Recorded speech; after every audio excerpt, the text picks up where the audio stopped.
अपना आनंद लेता हुआ जंगल में चल रहा है। ये वृक्ष मुझे पकड़ दो, कैसा खूबसूरत है, गोया सोने की मूरत है। हमारे पास ही तो मुश्किल है, फिर पकड़ने की क्या जरूरत है। मैं इसे पालूंगी और अच्छे अच्छे जेवर इसके गले में डालूंगी, हरी भरी घास इसे खिलाया करूंगी और इससे हमारा दिल बहलाया करूंगी।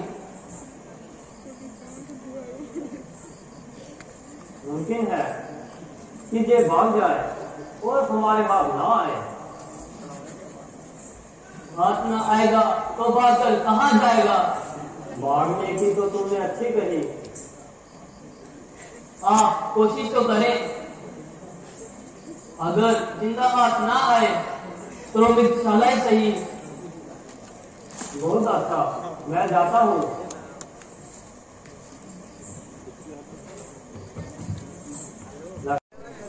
ये आगे आओ भाई।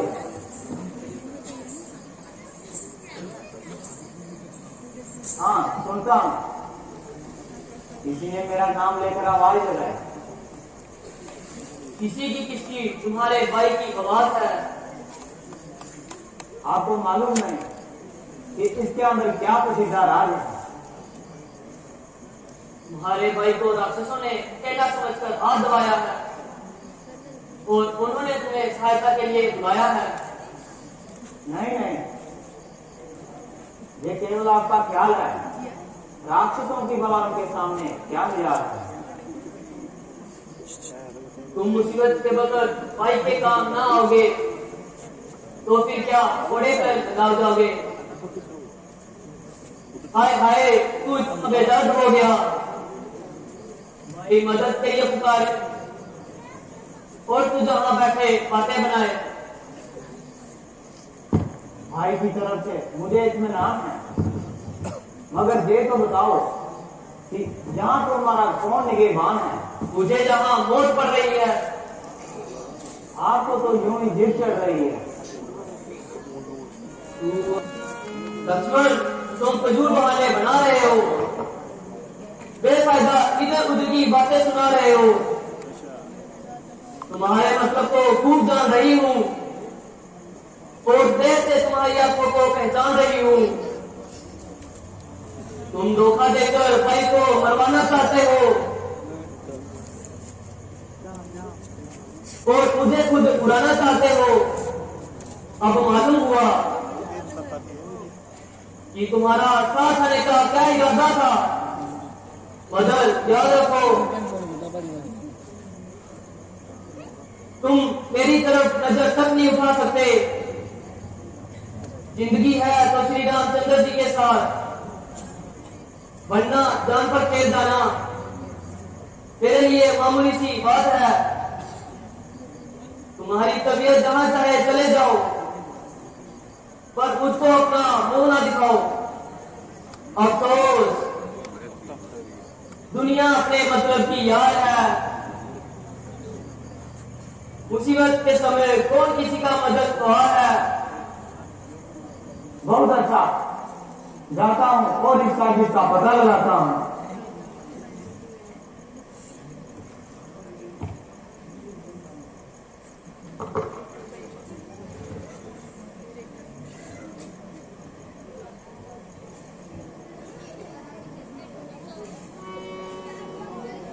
अच्छा माता, जाता हूँ, तुम सावधान होकर रहना। मैं रहा आज्ञा के भीतर, तुम रेखा के भीतर रहना। मैं रहा आज्ञा के भीतर, तुम रेखा के भीतर रहना। माता, गुरु की दी हुई मंत्र शक्ति से मैंने यहाँ एक अदृश्य दीवार बना दी है। कोई भी इस लक्ष्मण रेखा को पार करने का साहस करेगा, वह जलकर भस्म हो जाएगा। इसलिए माता, रामचंद्र जी के ना आने तक आज इस रेखा से बाहर अपने कदम ना रखना।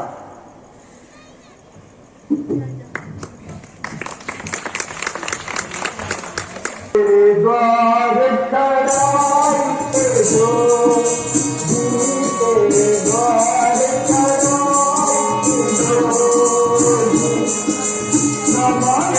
खड़ा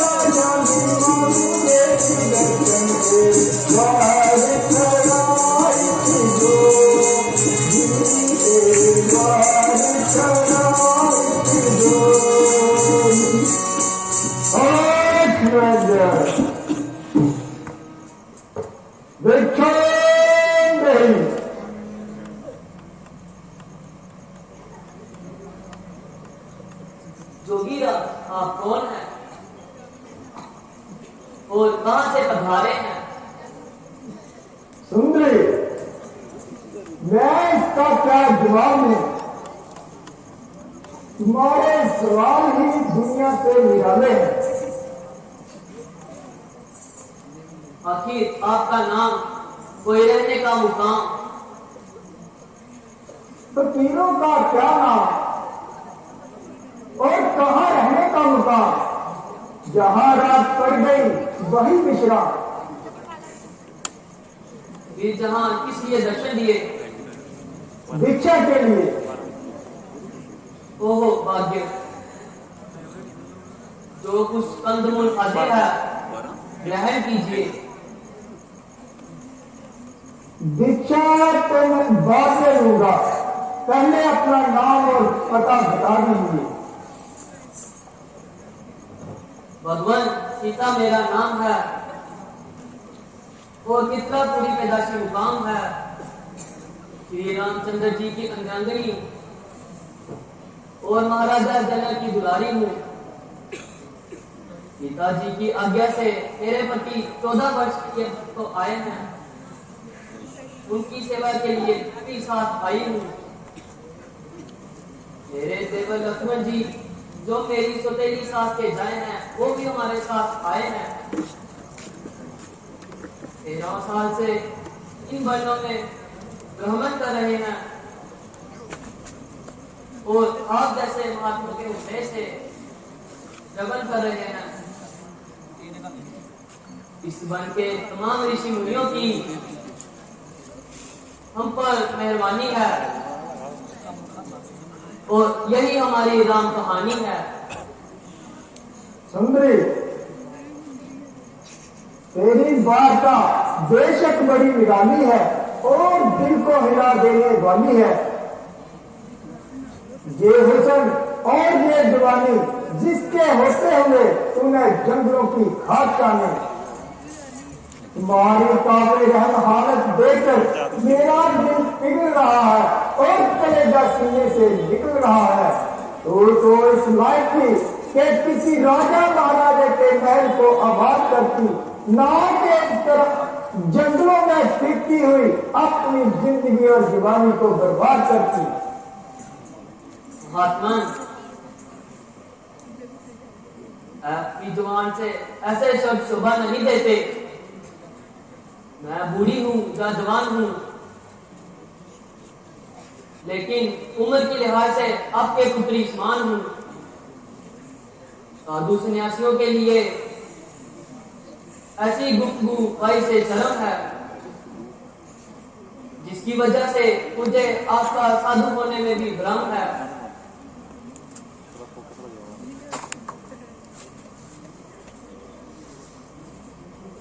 सुंदरी, भिक्षा दीजिए।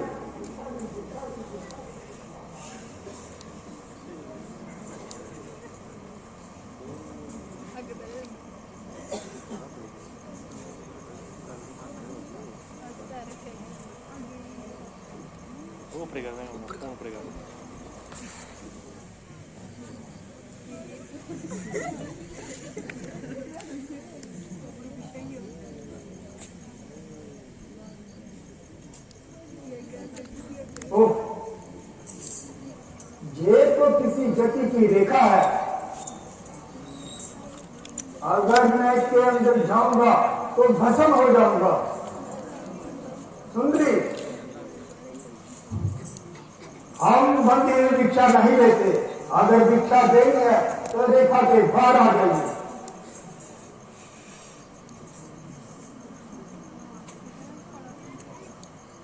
अब मैं क्या करूं? अगर भिक्षा नहीं देती हूँ तो गृहस्थी का अपमान होता है। अगर रेखा के बाहर जाती हूँ तो मेरे देवर की आन जाती है।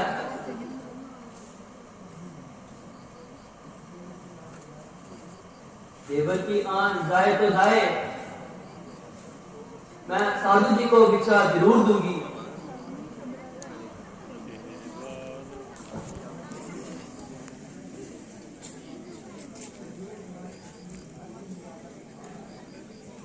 एक बार जो स्त्री घर की मर्यादा से बाहर आ जाती है तो उसका अंदर जाना मुश्किल हो जाता है।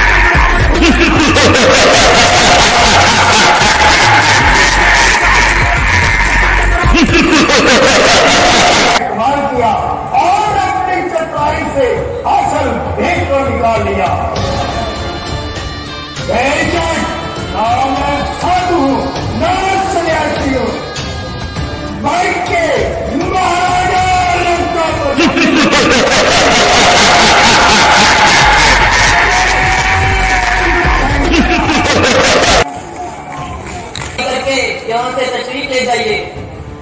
बहुत अच्छा, तो फिर आइए। मैं कहाँ हूँ? तो मैं तुझे छोड़कर कहाँ जाऊँ? जहन्नम में। हाँ, अब मालूम हुआ कि तेरी सिर्फ शक्ल ही शक्ल है, दरअसल तू अली दर्जा की बेअकल है। अली नादान, सोच जरा सोच तो नहीं। इस तरह कब तक अपने जीवन का निर्वाह करेगी और कब तक उस बेलवार के साथ अपनी जवानी को और जिंदगी को बर्बाद करेगी। 14 साल तक तो एक बहाना है, वरना उसके प्यारे का तो चंद्रों में खिलाना है। इसी तरह भटक भटक कर मर जाएगा, आखिर एक किसी को हिस्सा कर जाएगा।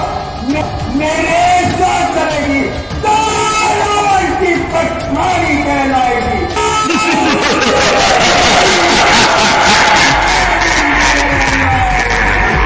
और सारी लड़का तेरे पांव के नीचे आंखें बिछाएगी। चूल्हे में पड़े तू, के कुत्ते, ये क्या बकवास कर रहा है और क्यों अपनी मौत को तलाश कर रहा है? ओ पापी, तूने मुझे क्या समझा है जो कामों का मेरे पास उलझा है? उस राज के लक्ष्य जाने में क्या काम है जिसका मालिक तेरे जैसा वैश्यों का गुलाम है? राजा होकर ऐसे करम दूं मत बेशरम।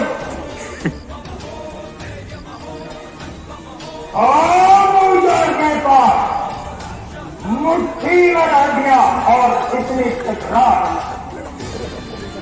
तेरी जबान बंद निकल रही है और खेती की तरह चल रही है। आखिर तू जंगल की रहने वाली वैसी है, इसलिए तेरी अकल कभी भी ऐसी है। मुंह में आया तो फट दिया, हाथ में आया तो फट दिया। तू क्या जाने कि किसी राजा महाराजा के साथ किस तरह से कलाम करना चाहिए और किस तरह से उसको कलाम करना चाहिए। गजब है। फिर आप एक चंद्री बेहतरीन औरत के साथ क्यों कलाम कर रहे हैं? मैं तुझे अपने साथ ले जाऊंगा और तुझे संगीत सिखाकर वैसी से इंसान बनाऊंगा। चला जा, क्यों खोपड़ी खुजला रही है?